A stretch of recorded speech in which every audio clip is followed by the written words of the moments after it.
What's up, guys? Welcome back to another episode of the Brilliant Resilient Experience. Being an athlete growing up, I think played a massive role.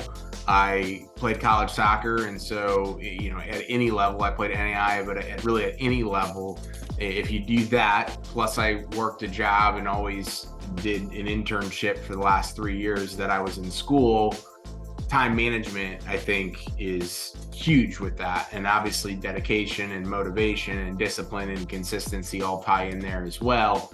But I think that kind of laid the foundation to everything that I ended up doing, working for somebody and then really taking it to the next level as an entrepreneur. Today we have a very special guest. He is an entrepreneur, a marketing expert. He is the owner of Hite Digital. And he is also the host of the EntreBrewer podcast. So I'm really excited to bring him on, a fellow podcaster, an entrepreneur, and someone that I think that we have a lot to learn from. So let's go ahead and bring on Adam McChesney. Good morning. Morning. How are you? I'm good. How are you? I am doing good. Doing good. Glad to be here. Yeah, me too. I normally do my podcast in the evening, so it's kind of fun doing it in the morning. It's a different energy. I like it. Got my coffee. Yeah, this is fun.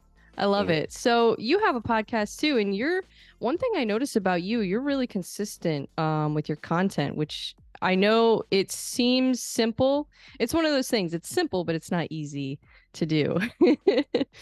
Exactly. Yeah. So I launched an episode a week on our podcast called EntreBrewer, and then I try to do about 3 to 4 touch points on every single social outlet a day, whether that's a post, reel, story, whatever those might be. So yeah, try to be as consistent as I possibly can be.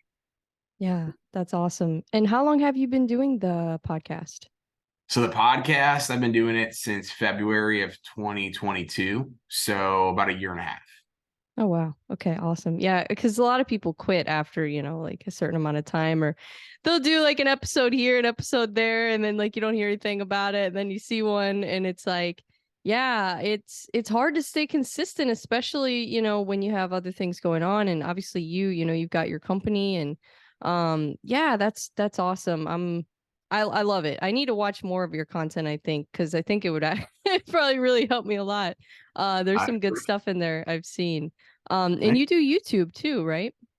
Yep. So I do two YouTube videos a week, on Tuesday and Friday. So about 50% of the content's around digital marketing. And then about 50% of the content's just around entrepreneurship, mindset, those types of things. Yeah, that's awesome. Well, yeah, I just wanted to say that because I know how hard it is because I do it too. So I know how hard it is to stay consistent, and that's a big part of not only with content creation, but I think just being an entrepreneur in general. And what's been like one thing, or I guess what's one aspect of what you do that has helped you become so consistent? Or is it just one thing that you decided, like, I don't know if you're kind of like me in the sense where when you commit to something, you're kind of like, yeah, I'm committed, I'm doing this. What's the biggest, I guess, secret for you to your consistency?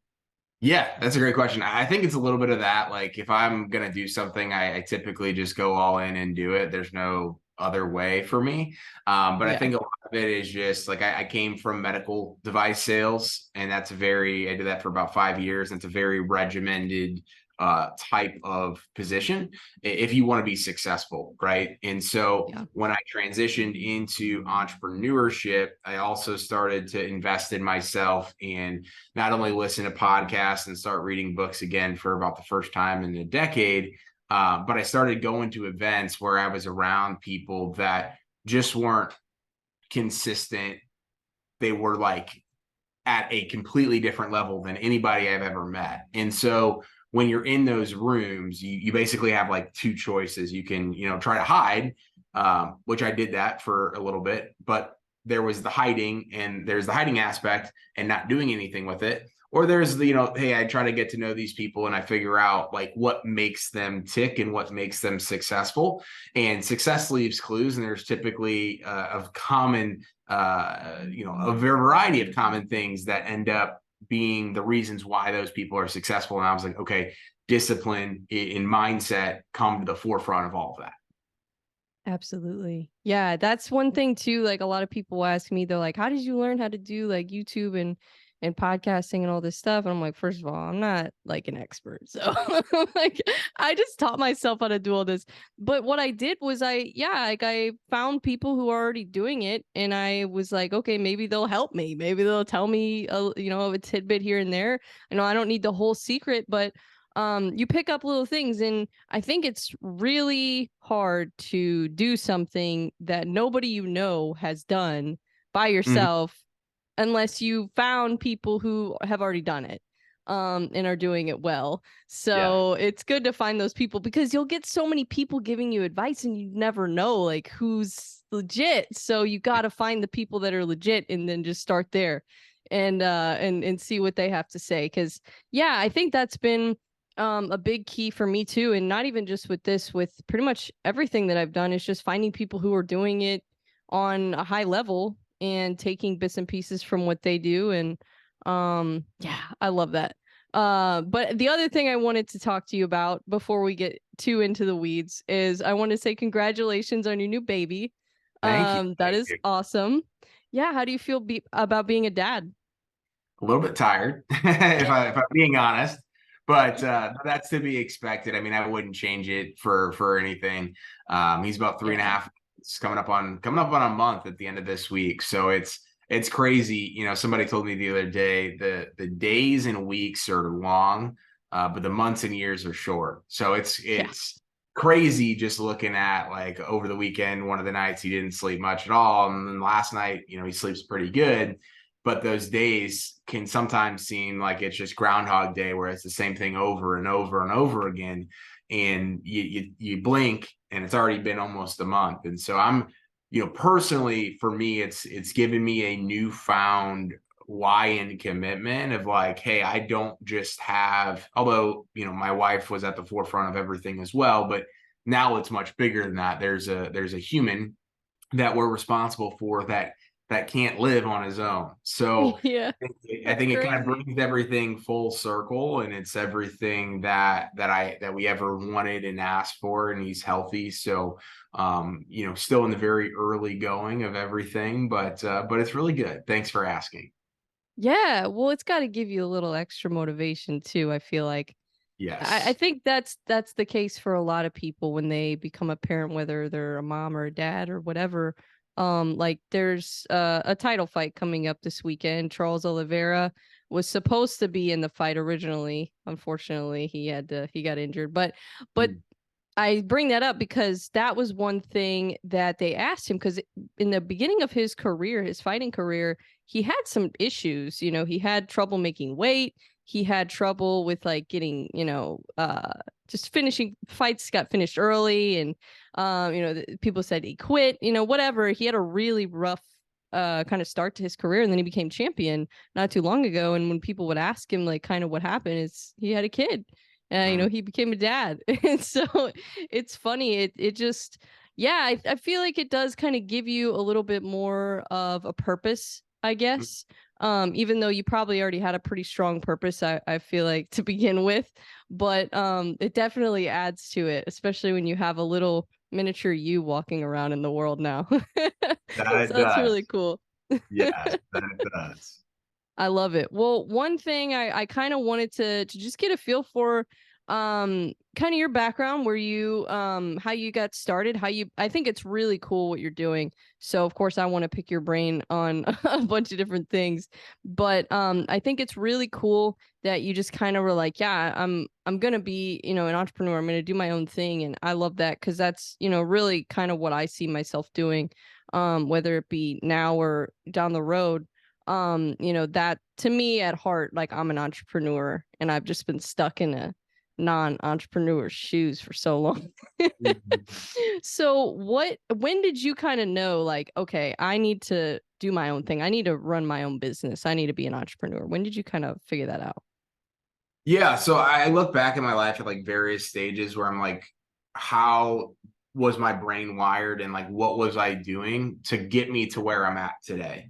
And so like I look back, I think it was in like seventh and eighth grade, and I was literally taking random stuff around the house of mine and my brothers and just selling it on eBay for the sheer fact of like, yes, I was making some money with it, but it was more so of like that business oriented stuff. I was never the type of person that was gonna like go cut grass for a business or anything like that other people were doing around that age. But to me, that was just like fascinating. And then went through high school, worked a variety of different jobs. I was always super motivated by working and being able to pay for things on my own instead of asking my parents for money. And then I got to college and got really, I guess, introduced to entrepreneurship right around my junior year of college, and was just fascinated by the fact that, yes, you can go and get a job, but you can also start your own company and then have that as your way of living. And so I created a couple different businesses, just like ideas and concepts and business plans throughout college, and then ended up not doing anything with it. I got a job right out of college working for a company in Columbia, Missouri that I did an internship with. And it was basically the only place that like I really felt comfortable, because I didn't want to go into like the corporate America side of things and like go sit behind a desk and do all those traditional things that a lot of my friends were doing. And then about 9 months in, I quit. I moved home, moved in with my mom, and lived in her basement for 6 months, and was just working like odd and end jobs, trying to start like a company and then be like a 1099 sales rep, and didn't make a single dime with that. So I was like barely scraping by. And then in 2016, I'm like, all right, I got to go get a job. And so I ended up getting, on with a local company here, kind of in the medical device, life sciences space. Did that for about 18 months, and then got on with a company called ResMed. So if anybody's familiar with CPAP equipment, the masks, all of that stuff, I got into corporate America, but I was working remote. And so I did that for 3 years, worked my way up that company. And in 2018, so about a full year after I started at ResMed, I was like, all right, I've made some good money. In a good position basically for the rest of my life if I want to stay here. But I'm always the type of person that's trying to push the envelope and see what people deem as impossible, what can I actually do in order to make that possible? And so sitting in a hotel room in Kansas City, Missouri, while I was on a work trip, and I just typed in how to make money online and came across a variety of different things. But one of those things was a course in digital marketing that essentially taught me how to build websites and rank websites and then do paid ads and all of those things. And it was at that moment that when I bought that course, I was like, okay, I'm going to start this side hustle and see what, really can come of it. And then over the course of about 2 years, I kind of tinkered around with stuff, built a bunch of websites, but never really made money with it. And then the pandemic just offered this really amazing opportunity for me to like solely focus on that while the medical device stuff was basically non-existent. And over the course of like 6 to 8 weeks, I just doubled down and got to a point where I'm like, all right, let's rip the Band-Aid off. Let's go all in. So that was, a long-winded answer, but kind of gives you the background of everything. No, that's great. So yeah, that's one thing about entrepreneurship. It is kind of scary, and there's really no guarantee that it's going to work. Like, but there's really no guarantee with jobs either, and especially right now, like people are getting laid off left and right. So Mm-hmm. it's scary, but at the same time, I'm like, is it scarier to go all in on yourself and kind of bet on yourself and do your own thing, or is it scarier to allow someone else to kind of have your fate in their hands? So, like, to me, I'd rather have the fate in my hands, but I like to have control of things. So that's just kind of how I am. But 100%. yeah, 100%. I just think I think it takes a special kind of person too, just to have that um mindset shift, I guess, is really what it is. Yeah, it's definitely, I mean, you have to be a little bit crazy in order to be an entrepreneur. I think everybody agrees with that. I always joke like I had a lot of stress and anxiety about like not only making that decision, but like really I didn't pay myself for the first 9 months. And it wasn't that our company wasn't making money, but like I was saving money in the business and then also reinvesting a bunch of it back into self-development, in hiring coaches and joining these masterminds and things like that. But I look back at like those days 3 years ago, and I'm like, man, what was I worried about? The worst thing that could have happened was I go back and I fail and I go work for somebody else, but at least I know that I gave it a try. Now I'm like, I'm a partner in a company with 150 employees between the US and Latin America, 600 plus clients. And there's a lot more that can go wrong in my mind because I have all my employees, my clients, and their Yeah. families that depend on me. Whereas back then it was like just me. And so it was like a lot less people would be affected if I burned that to the ground than anything that happens today. Yeah, I think having employees is huge, and I kind of got a taste of that when I owned my agency, and it definitely gives you like way more of a motivation to be successful when you have employees. Because then when I didn't have employees, because pretty much like the last 6 months it was just like me and my sister-in-law basically. Mm, So it's like she was my employee, but like she knew I was kind of on my way out, and like we both were like, yeah, this is a mess. But but before that, I had employees, and especially when I first opened, it was like, oh, I have to, make this work because there's people that need me. mhm, And it does kind of give you like an extra motivation. I think, yeah, it's a big difference too of owning a business or being a 1099 and having like your own thing, and then also owning like an actual business, having whether it be a brick and mortar or an office, or even if you don't have an office, if you have employees, it just takes it to a whole nother level of like, yeah, I gotta make this work. So mm, I think in the future, like if I do end up starting my own company that's like my own thing, which is really what I want to do. I want to have employees, maybe not right away, but like that's my plan. Like within, like a year or two, I would want to have at least probably one, maybe part-time employee or something. mm. Because I do think that, well, first of all, having more people in ideas is always great.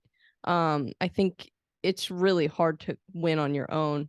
Um, but I think too, just the motivation too, it makes me work a lot harder. Like I noticed the difference in my work ethic when I had employees and when I didn't.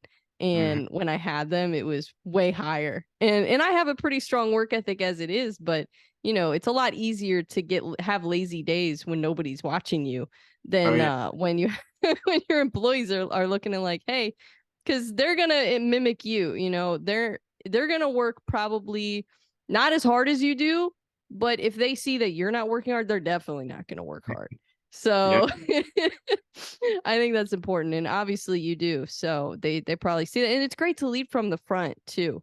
Um, which that's why I think it's important, and I think it's great that you are so consistent with everything that you do, not only in your business but outside of your business. And your employees see that, they see that, and they want to work with people who are doing things like you're doing, putting yourself out there. And I think that's huge too, and I think that's something that a lot of business owners, entrepreneurs are a little afraid to do, is kind of make themselves known and have a presence online. And you'll hear sometimes the excuses people give for not doing it. And it's like, oh well, I'm old school, I'm old school. It's like, well, you can be old school all you want, but this is the direction things are going. So it's like, yeah, you got to do it. But Yeah. yeah, no, that's great. So what do you think, I guess, out of your background and things that you've kind of done, and what have been like the biggest things to you that have helped you in getting you to where you are? Because obviously, Rome wasn't built in a day. You didn't start off with 150 employees and you didn't start off with this big thing. So I guess what are some things, whether it be business related or not, what are some things that have been like really pivotal for you in kind of making that journey in your company? Yeah, another great question. I think being an athlete growing up, I think played a massive role. I played college soccer, and so at any level, I played NAI, but really at any level, if you do that, plus I worked a job and always did an internship for the last 3 years that I was in school. time management, I think, is huge with that. And obviously dedication and motivation and discipline and consistency all tie in there as well. But I think that kind of laid the foundation to everything that I ended up doing, working for somebody and then really taking it to the next level as an entrepreneur. And then I think from there, it was really just like putting my ego aside and being very, very self-aware. A lot of entrepreneurs struggle, and I struggle with this. I struggled with it a lot more a long time ago when we were smaller and I was wearing so many hats. But as we've grown, is like I'm really not good at a lot of things. Like, and I think Yeah. most people would be so are so reluctant to actually believe that they want to be like, all right, I need to have my hands in everything. And when you do that, you really are susceptible to being what the full capacity of you as an entrepreneur and your company can be. And so I look at various stages as our business has grown. At any stage where I feel like we've hit a plateau, I've been the bottleneck. And I'm the bottleneck right now in our sales operations side of things because I am kind of the top of the funnel where people are like, oh, I want to work with Hite Digital, but like I know Adam, so I'm going to go to Adam. Like my Facebook DMs, my Instagram DMs, because of all the content I put out there, it's a consistent lead flow, which is great. But it's like, all right, I need to remove myself from that as we continue to grow and scale. And so if you are the bottleneck within your business, not only do you have to fix that, but you also have to realize that you have problems and issues. And so many people are like, I don't want to give up control because I want to still feel like I'm doing something. Like there have been times where I've been like, all right, like I almost feel like I'm not needed in the company, which is a good thing at times, but also it's one of those things where it's like, man, it happens so quick when you do the right things. So I think those are some of the key components of like just my youth growing up and kind of some of the disciplines and activities that I used to do, but then really just being like self-aware and putting the ego aside, as tough as that has been for me and is for a lot of people. That's where you're going to get through to that next level. Yeah, I agree 100%. I think that's something that I struggle with too, is just kind of letting go and letting someone else do something. Cause yeah, like I like to make sure things are done right. But at the same time, it's like, well, if I'm doing everything, something's gonna get messed up. Like Oh yeah. there's like it's much more likely it's gonna go smoother if somebody else does it than me. Cause it's Mhm. like, yeah, I'm doing too many things. And I struggle too with sometimes being I guess well, I've gotten better at this, but like knowing my weaknesses and my strengths, I think that's something that I used to really have no clue what they were. And then once I kind of had some more career experience and experience owning a business, then I figured out, okay, yeah, I got some real weaknesses here that I need to either delegate or I need to figure out a way to make this better. And a big thing for me, and I think a big thing for a lot of other entrepreneurs, and just people who are creative, self-employed people, is the organization side, the admin side. Um, because that to me has always been my biggest downfall, is like I don't know if sometimes it's just the way my brain is wired, or sometimes if I just don't have the quite enough discipline to sit down and do things I hate to do. Yeah. So I don't know. Some days it's just me, it's just who I am, and then some days it's probably a little bit of a lack of discipline, honestly. But what do you think is your advice to somebody like me who struggles with that, who struggles with any kind of like admin or organization, in you know, if I were to start a business, or even just with what I'm doing right now, what are kind of some things that have helped you with that? I'd first say you're not alone. I have all the same issues and problems. And I think that's one thing that a lot of entrepreneurs or people that are looking to get into entrepreneurship, they realize like, hey, they're not perfect and like nobody's Yeah. perfect. And they think that everybody else has it all figured out. Well, I'm here to tell you most people don't have it all figured out. They just know that they don't have it all figured out, and then they're going to put plans and people and processes and systems in place in order to do it. So I'd give a piece of advice on two different fronts. Is one, when you're going to look to hire other employees and surround yourself with team members, is hire people that are good at the things that you're not. So often we try to hire people that are just like us, that might be friends, that might be, people that you're like, man, if I could just build a business with this person, it would be phenomenal. But what happens is not only are you not complementary, but you typically are bringing some of the same ideas in place. And so at points in time, I've been partnered with people, or I've had people in the organization where it's like, all right, we're both visionaries. We're both those types of minded people. And we have all the greatest ideas in the world, but they never get implemented. There's no call to action. There's no things getting done. And so while it feels great, the actual outcome of the situation isn't what we thought it was going to be, right?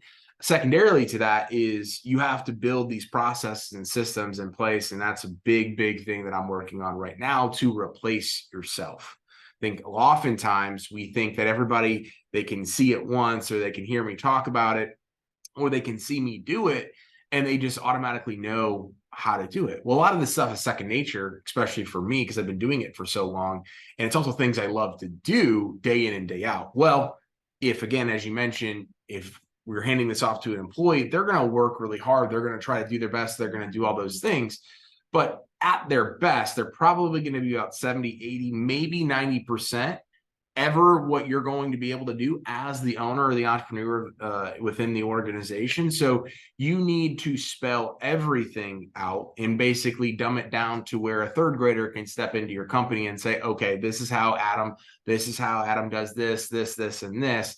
So that way there's no question on what actually needs to get done and how to do it.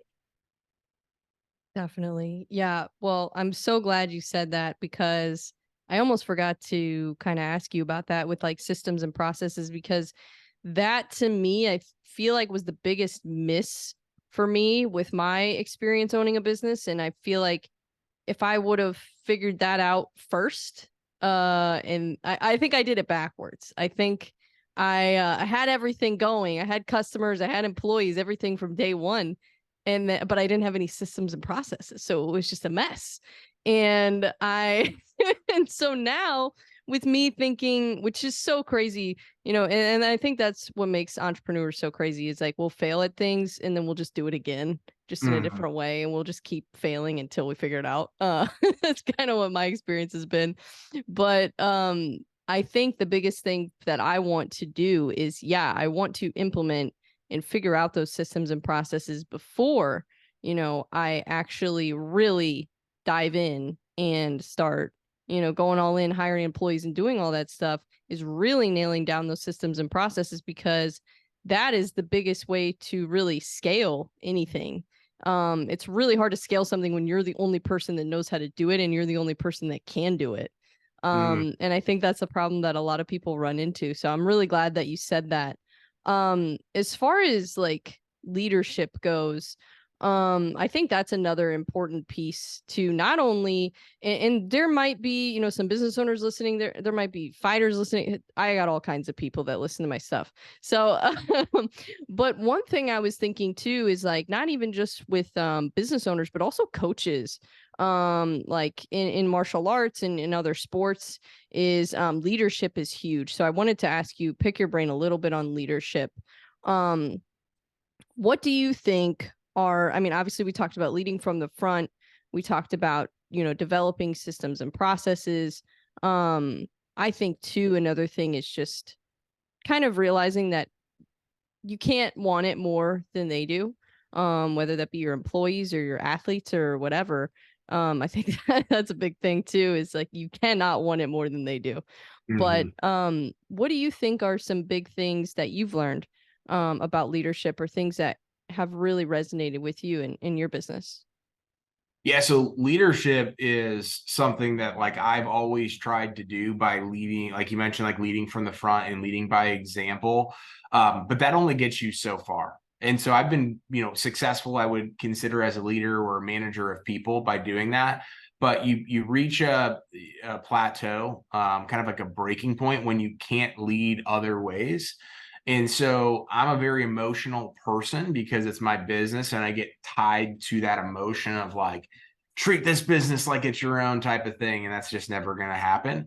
But when you try to manage and lead people by just example and not by also by like understanding where they're at and also where they're trying to go, and then put plans in place in order to get them, there, whether that's within your company or maybe they want to start their own company or work for somebody else. Like there's so many different components that go into that. I think just getting to know people and understand like what's most important to them. I've tried to manage people consistently across the board or lead people across the board and do like blanketed stuff, and that also just doesn't work. But then really like putting clear and concise KPIs. So along with those systems and processes of like KPIs and setting the right expectations, I've brought people on with not doing that. And there's nothing more frustrating than you being like, hey, I expected you to do this. And they're like, well, you told me to do this. And then you didn't tell me what you're telling me now. And you have to go back and reset those expectations and then set the new expectations and all those things. The easiest way to ever manage somebody is to give them all the tools to be successful, lead them on that path, and then manage and lead them by those numbers and have them agree that, hey, this is attainable. So if they don't hit those things or you're not able to see the growth towards there, you take the emotion out of leading those people and managing them. It's the numbers that are telling the truth. And I think that was one of the biggest things that I just didn't understand that in the beginning. And so caused a lot of frustration, caused a lot of turmoil. In the very beginning, I couldn't keep employees around because I didn't know how to do any of that.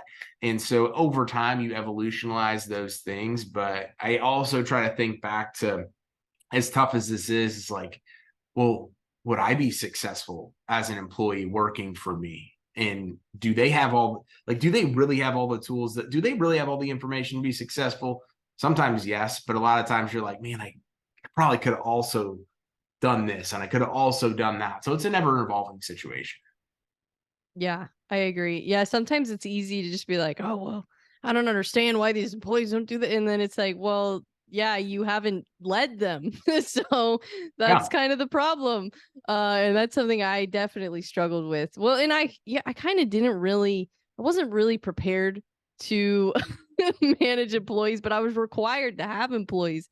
So I was like, all right, I guess I got to figure this out. I guess I got to learn how to lead people. And it is so hard. It is Mm, the hardest thing I've ever done. Like selling, sales, all that stuff, easy peasy. I could do that in my sleep. But the part of it that was really hard for me was leading people and trying to get people to do things that I knew I could do myself, and then being like, oh, I didn't really teach them how to do this properly. So that's kind of on me. yeah. I think that's huge. And I think that's why it's important too. And why that's something I want to bring into like my next venture is kind of figuring a lot of those things out yourself first, and mastering those things yourself, even though, yeah, it kind of sucks to do everything yourself and you really shouldn't. But I think in the beginning, it's kind of important because then you learn, and you can't really teach somebody something unless you learn learn how to do it yourself. So Yeah.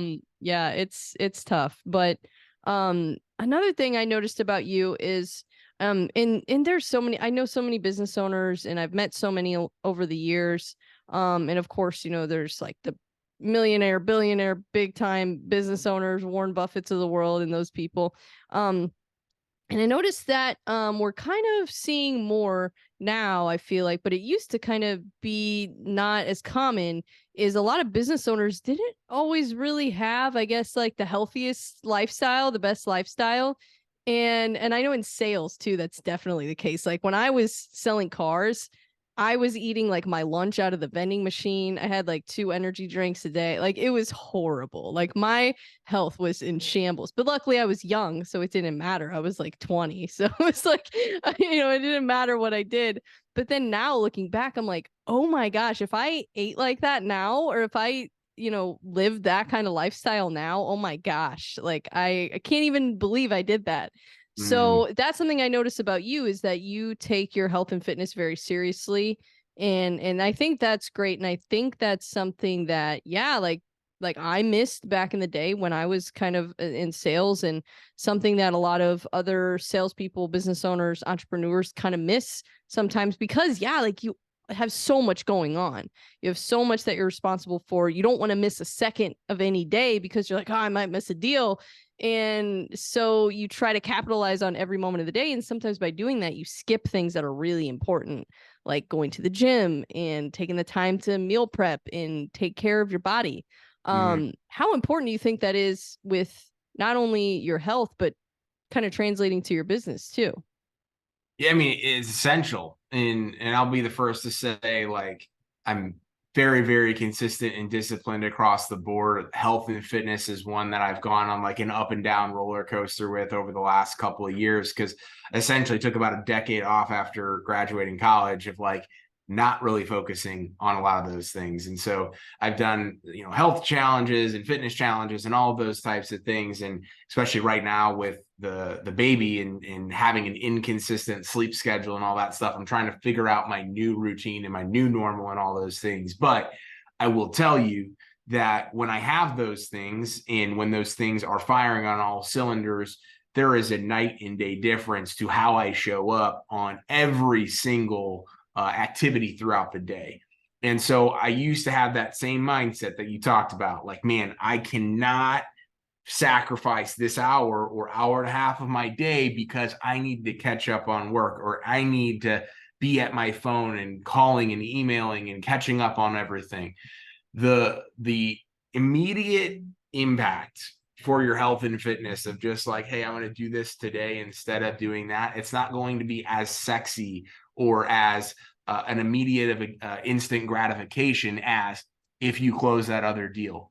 But compounded over time, you will see a drastic difference to who you are as an individual.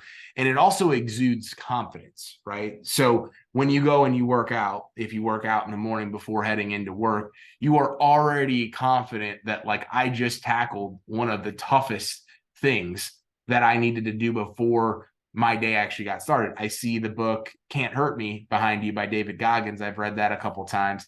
And he talks like literally tackling that first thing in the morning of like, I don't care what else comes across my desk today. I already put myself through that stuff.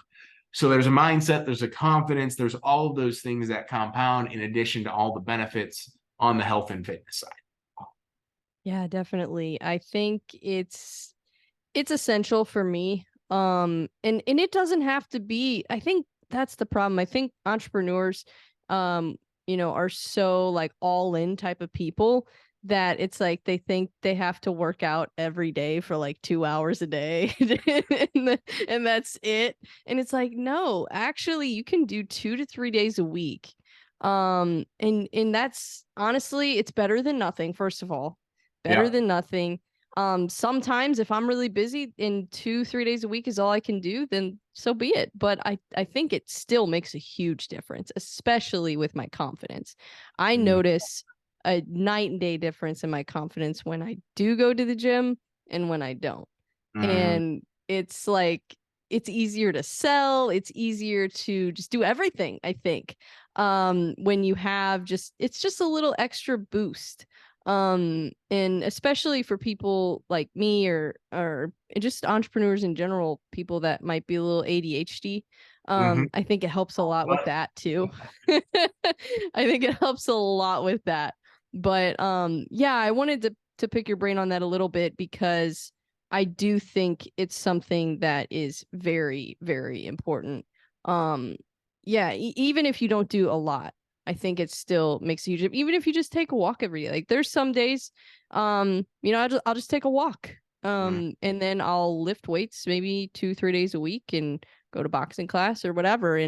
Um, and I find little things to do. And I think it's good too to find things with other people too, Mm-hmm. that you can do, like at least one activity, whether you do golf or pickleball or boxing. Like me, I'm more into like more combat stuff, but I know a lot of entrepreneurs like to golf and things like that, which honestly I'm in pretty good shape, but golfing wears me out. Like I will say It is especially in the summertime. It is exhausting. Oh, But yeah, I think that's huge. I think that's really cool. And you I don't know if you still do this, but you at one point were doing alcohol free, I thought. Are you still yeah. doing that? I started drinking again, not a ton, but I have had some drinks. I went 7.5 months without drinking, which was amazing for me. I had never gone Yeah. that long ever. And so I have a different relationship now with alcohol versus what I had previously, but it kind of gave me a chance to reset on a lot of things and like truly understand like what was most important. That was also right around the time when we were trying to have, kids and things like that. So it kind of all Yeah. went to where we're at today. Yeah. Yeah. I wanted to ask you about that too, because I think there's a misunderstanding about that also with like you have to be like an alcoholic to quit drinking, or you have to have some like big reason to quit. And it's like Mhm. sometimes it's good to just take a break. Like Yeah. I've taken breaks before for like, I don't know, 6 months at a time, and or maybe even just a couple months at a time or 1 month at a time. And now I've been over a year, which now it's hard for me to even see myself ever drinking again. Yeah. But and I was joking with my mom yesterday. I was like, I think I might start drinking again when I'm like 50 or something. Like it's like my 50th birthday. I'll just be like, all right. But Yeah. but it's funny because it's like, yeah, I got to a point where I had done so many sober Octobers, and I had done so many times where I just like took breaks from it. And then I Mhm. just kind of stopped again. And then I was like, I don't really have any desire to go back. And I don't know. I think a lot of people hit that point. They do it a few times where they like take the sobriety break or alcohol free break or whatever. And you kind of realize a couple things. You realize how much time and money you spend on alcohol, which is Yeah. crazy. Even if you don't go out that much, even if you just do like a couple happy hours a week, it's like, geez. And Yeah. then just I think the overall quality of conversations and in relationships that you have when you kind of remove it, even if you only remove it for a little bit, I think it's huge. And I think you start to see too, like, okay, maybe there's some people in my life that the only reason they're in my life is because, we met at some party or happy hour or whatever. And I don't even really like this person. Like there's some realizations you have like that. So that's why I wanted to ask you about that. And I don't think there's any right or wrong way to do it either. I think um even just taking like a month or two off, I think is great. I think a lot of people would really benefit from just taking like, yeah, like a month or two. You don't have to do 75 hard. You don't have to go crazy, but like take a month or two and make it to the gym every week. Don't drink, and just take away a few things. Like don't overhaul your whole lifestyle, but take away a few things and just see the difference, and see if it's something that, maybe you need to make a more minimal part of your life, or maybe you just needed a little bit of a break. Mhm. So yeah, I think that's huge. And especially when you're running a business, it's hard to run a business. And I've met people like this where they have this crazy lifestyle and they open a business. And it's like, yo, yeah, that's not gonna work. Yeah, Like, business that's is not gonna already tough. work. Business is already tough, and it's tough to make it in business. So if you're Yeah, not careful and you let other things get in the way, it's not going to be easy. no, for sure. Well, another thing, speaking of kind of like networking and happy hours and things like that, I wanted to ask you a couple things on that end of well, first of all, networking, which is kind of what we're doing here, which I think podcasting is a great way to network. I think it's awesome. Especially because you don't have to go anywhere. I like that part of it because I like to be at home. But Mhm. I wanted to ask you about networking and just, kind of doing in person networking too, in like going to seminars. And that was one thing actually too that really catapulted me into my content creation, because I was already creating content before. Really didn't have any idea what I was doing, but I was like, well, I got to create content because I own a business, so I gotta just do it. Mhm. And I was like, I don't know, I'm just gonna make videos and see what people think. Um, but then I, kind of started creating more content about other things in my life that I'm passionate about. And that's when I started to really kind of think like, oh, I could actually do something here. And it wasn't until I went to a seminar, and there was a bunch of different business owners there. I can't remember all of them, but I know Joey Pieper was there, and I know Zach Babcock was there. I think it was his event actually. This was like, I don't know, maybe a year ago. Okay. Something like that. And I went to that, and that was where I learned just a few things that really I was like, wow.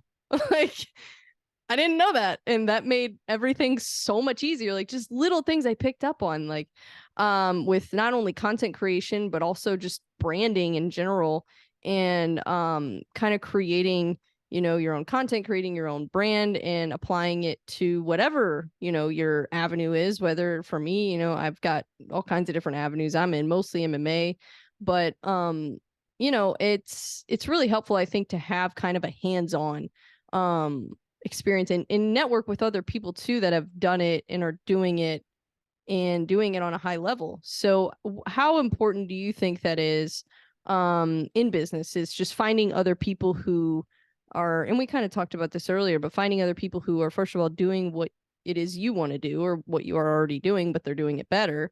And then also kind of going to different seminars and in-person events like that. Yeah, so I had this philosophy and mindset that I adopted. Like I joined my first mastermind where I knew Joey, for example, but going back to high school, but like he and I hadn't been connected in years, and we reconnected in this group. And then that's where I also met Zach as well. Is like I'm willing to trade money to condense time, getting access to information and education and all those things, because I can't get my time back. I can go make more money. And so I think it's essential in order to do what I just said, which I think if most people realize, like you have to shift your mindset that like time is a non-renewable resource. If you want to spend time and learn all the lessons and step in all the holes, like great, go do it. But it's going to cost you a lot of, not eventually it's going to cost you a lot of money too, but it's going to cost you your time, right? And so secondary to that is when I've worked in other companies, and when I was trying to go out on my own in the beginning, I didn't understand that there's like a right and a wrong way to do this. I used to think, oh, I'm just going to go to these networking events, all the local ones. I'm not going to talk about them, but like all the local networking events that everybody's like traditionally going to for business. I've been in all of them and they're fine, but usually they're a big waste of time, because it's always I've probably about been to all of them. yeah, it's always about like, what can you do for me? Not what can I Right. do for you, even though they will position it and pitch it differently. So I've traveled across the country and across even multiple continents now, where I've gone to other events just to get in the rooms with people and spent way more money and way more time and way more energy and resources traveling to go do it than trying to just go do it here like on a weekly or monthly basis, because um again, it's not worth it. So I think a lot of people think, hey, I'm going to go to these events, I'm going to go to these networking things like that, just to say that you're doing it, but you're a lot of people are going to the wrong places in order to do it. Oh yeah, definitely. It's easy, especially when you're first starting networking, because yeah, you just don't know much about it, and you don't know how, these different groups operate. You don't know what is the intention behind it. So, yeah, it can be hard. And yeah, that's why I think it's important to find the people first and then figure out where they are.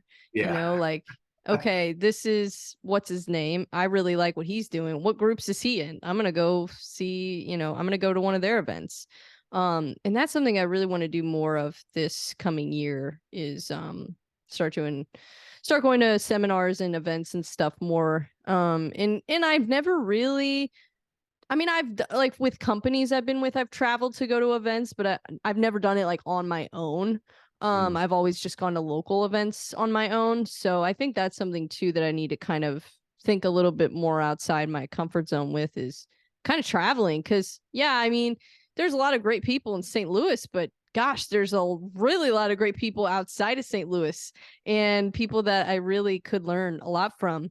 So, yeah, and I think it's really cool that you can even get the opportunity to do something like that, where you can go be in a room with somebody who has, what do they have? 5 years of experience or 20 years of experience. But if they're doing something just really extraordinary, just being able to sit there and listen to what they have to say is really cool. And um, yeah, I mean, depending on what you're doing and who you're going to see, I think it's worth every penny.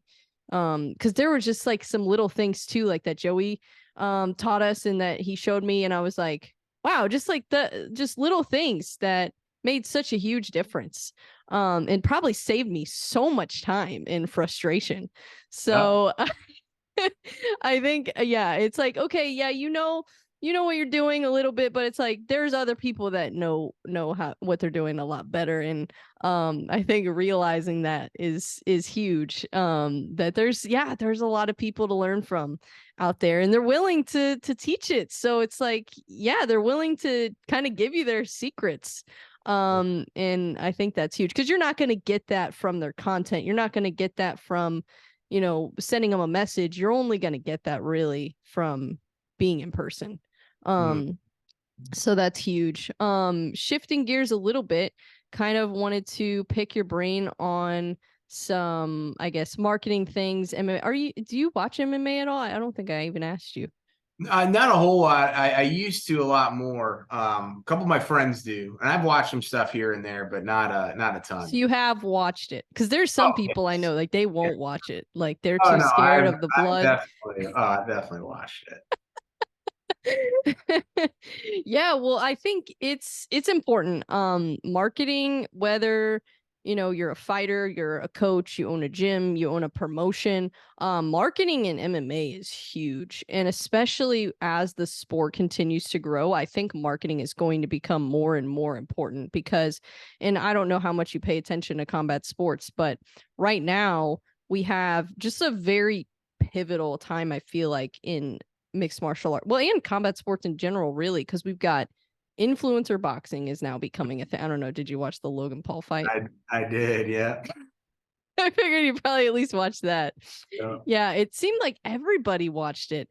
um yeah, what do you think about that? Do you think, as a non MMA fan, not that you're against MMA, but you're not really like, like me, Mhm. um as a non MMA fan, what do you think about that type of thing, like, I guess, YouTuber boxing or whatever you want to call it? Do you think it's like getting people into combat sports? Do you think it's okay? I think so Yeah, no, too. absolutely. I mean, like it's classic marketing 101. Doesn't matter if you're selling a widget or you offer a service or if you're trying to promote an event, like people are now putting eyeballs on it, as you mentioned, that would have never in years done it. It's all because people are the right people are getting other people that typically wouldn't be involved in it or even care 1 ounce about it. Everybody's talking about it. And if in order to grow your business or grow your brand or all these things, you have to get people to talk about it and get eyeballs on your stuff. And that's exactly what is happening. Yeah. Well, and it's huge with Jake Paul being involved in PFL too, because that's another thing, and that's why I think it's going to be super super important, and we're going to see a lot more marketing in MMA, because while PFL really isn't anywhere near the level of the UFC right now, like, you might not even know what PFL is. I know. And a lot of people, yeah, exactly. A lot of people don't. But as an MMA fan, like, we all know what PFL is. But I think sometimes as MMA fans, we get stuck in our own like little echo chambers, and we forget that there's people outside of the sport that we want to bring them into the sport, but we can't if we don't reach them. Yeah. And so it's like, yeah, we know all these things, we know what these organizations are, but most people have no idea. So I think that, yeah, we're gonna see a big shift. And I think with PFL trying to kind of, I guess, become the next UFC, which is gonna that's a hard thing to do, because what Dana White's created with the UFC is just absolutely insane. Mhm. It's absolutely insane, and especially now the production value is so high. His marketing is crazy good too. And yeah, it's going to be tough, but I think if they can market it the right way, then I think it'll be huge and I think it'll work, but it's going to be hard. And I think that's the biggest miss that I see with a lot of these MMA promotions is the marketing just, to be honest, kind of sucks. And they just don't promote nearly as well as they should.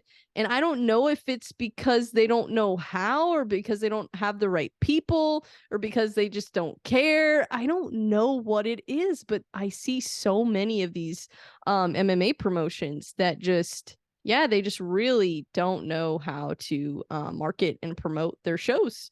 So, which kind of sucks for the fighter too, because if you're a fighter, you want to fight for a promotion that's good at marketing. You really do, because you want people to watch you fight. If nobody sees your fight, it's not going to help your career as much as it would if a bunch of people see it. And that's something too that actually Jorge Masvidal is really good at. He's really good at marketing and promoting, and he just started his promotion within, I want to say he started it within the last 5 years or so. I don't know exactly how long, but he's got a few different promotions that he owns, and he's got, you know, the Game Bred Bare Knuckle MMA, which is crazy. It's crazy. Bare Knuckle MMA. It's pretty wild. But he's doing a great job promoting it, and there is a huge fan base for that. Like there's a huge demand for that kind of crazy stuff. So I think it's really important, and I think that's something that a lot of, whether it be fighters, because fighters got to market themselves too. That's how they can get those big fights and get better contracts and get, you know, good deals and make more money, is if they can promote themselves. So I think what you're doing not only can help obviously the business owners and people that you're already working with, but I think there's a lot to be learned from people that are in MMA, whether they be fighters or owners of different promotions, owners of gyms, coaches, because I think there's a real lack of marketing education and knowledge in that space, especially as it, but it's so early. So especially as it grows, I think we'll see more of that. But yeah, I wanted to pick your brain on that because I know you're not necessarily in MMA, but it's hard not to pay attention to it right now, especially with Jake Paul and everything they're doing. And yeah, I think it would be good for a little bit of a jump in the marketing side for combat sports. I think it would be huge. So yeah, I appreciate what you're doing. It's awesome. What do you think of the UFC? Have you watched much of the UFC recently?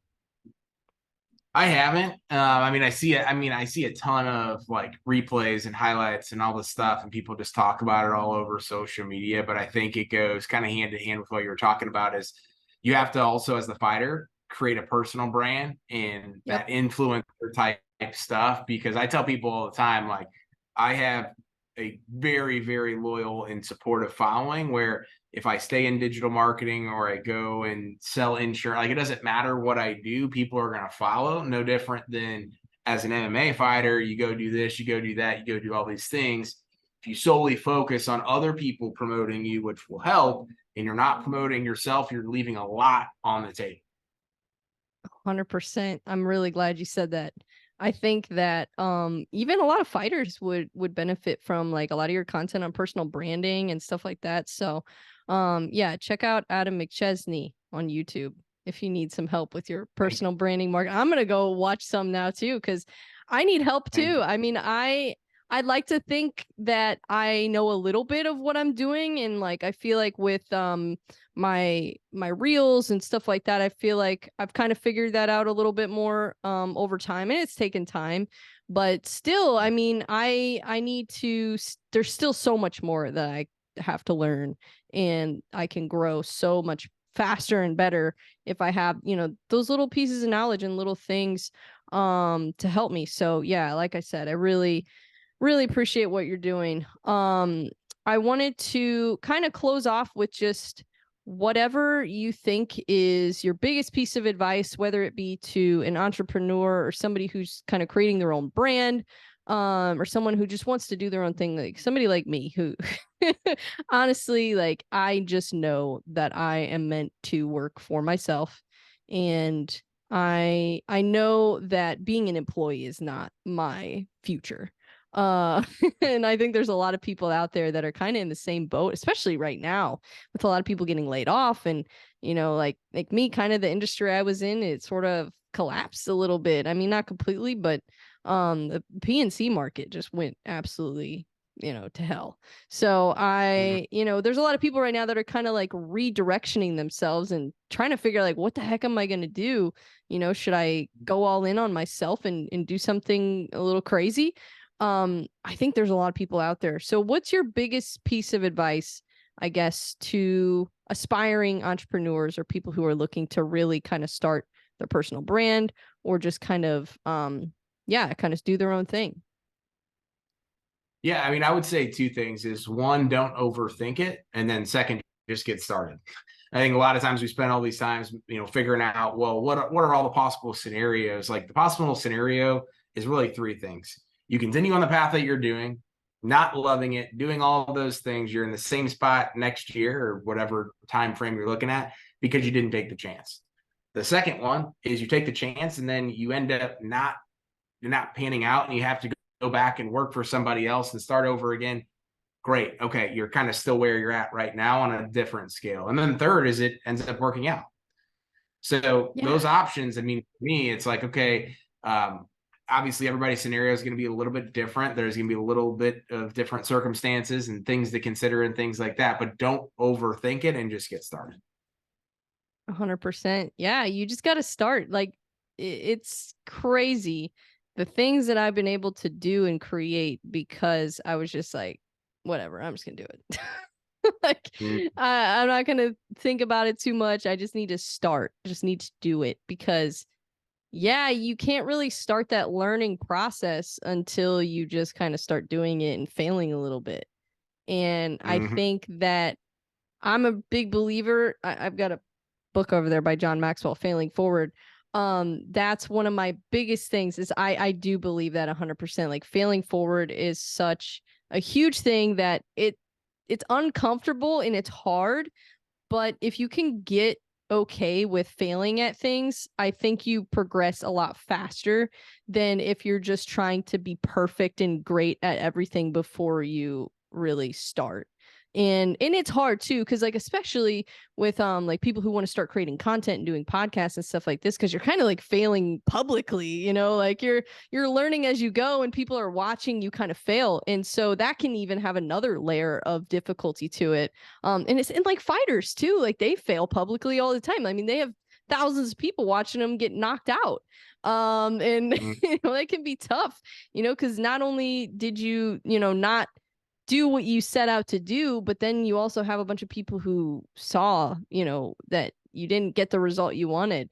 So I think that's huge. I think just being okay with failing, realizing that it's kind of part of the process, and just freaking start. Just do it and just get started, because you're gonna get 1 year goes by, 2 years go by, 3 years go by, 5 years, 10 years, and you're like, oh my God, I never did it. I never did that thing that I wanted to do and that I planned on doing. So, I'm really glad you said that, because for me too, it's just, even though there's been things that I've done that I've, I guess, failed at, I absolutely learned so much from all those experiences. And I don't think that I will get to the point that I want to get to without having those failures kind of in my my past. So everything you can either look at things as a failure, or you can look at things as a learning opportunity. And I think if you learn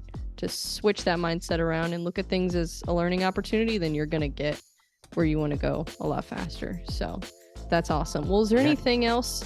Any shout outs you want to make? Anything where people can find you, your social media, all that good stuff? Yeah, thanks for having me on the episode. The easiest place to connect with me is going to be on Instagram. That's Adam L. McChesney. And then you can also go to AdamMcChesney.com, where you see all the different social channels with YouTube and the podcast, and then also more information about our company, Hite Digital. But thanks so much for having me. It was a great time. Absolutely. Yeah, I loved it. Great conversation. I've got a lot to learn from you. I'm excited to continue watching your content and seeing, you know, kind of where you go. I'm sure I'll see you on some kind of Forbes thing at some point where you're like some mega entrepreneur. But it's true. Like, you never know. And people with your kind of work ethic and your kind of discipline, it's hard to find that. So really, really applaud you for everything that you've done and everything that you've built.